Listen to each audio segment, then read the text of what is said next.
ট্রেনের সাথে বাসের ভয়াবহ সংঘর্ষে কুমিল্লার পদুয়ায় প্রাণ গেছে ১২ জনের, আহত অন্তত আরও ২৫ জনের বেশি। ঈদের দিন শনিবার রাতের এই ঘটনায় রেল ক্রসিংয়ে উপস্থিত ছিল না দায়িত্বরত গেটম্যান।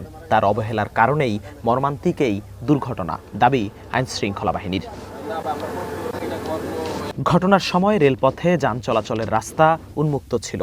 তখন চুয়াডাঙ্গা থেকে লক্ষ্মীপুরগামী মামুন পরিবহনের সাথে সংঘর্ষের ঘটনা ঢাকাগামী ট্রেনের।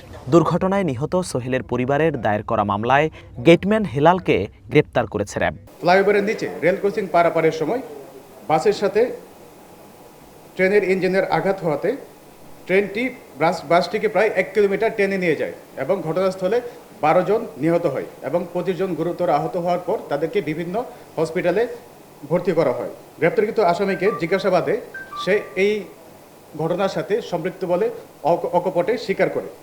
গ্রেপ্তারকৃত আসামির বিরুদ্ধে কুমিল্লা জেলার লাকসাম রেলওয়ে থানাধীন হস্তান্তর প্রক্রিয়া চলমান রয়েছে।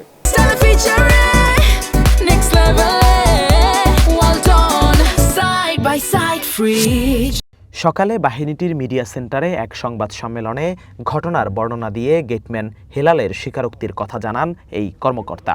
তবে মামলায় অপর আসামি রেল ক্রসিংয়ের ওয়েম্যান মেহেদি এখনও পলাতক। তাকে গ্রেপ্তার করার পরে সে যেটি তার নিজ মুখে উল্লেখ করেছে যে ওই সময়টাতে তার ডিউটি ছিল, সময়টাতে সে উপস্থিত ছিল না, হয়তোবা অন্য কোনো কাজে ওখান থেকে চলে গিয়েছিল।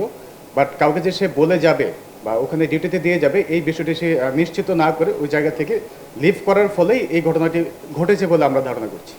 রেলপথ মন্ত্রণালয়ের সাথে পরবর্তী আইনি পদক্ষেপ সহ সংশ্লিষ্ট বিষয়ে আলোচনা করবে র্যাব।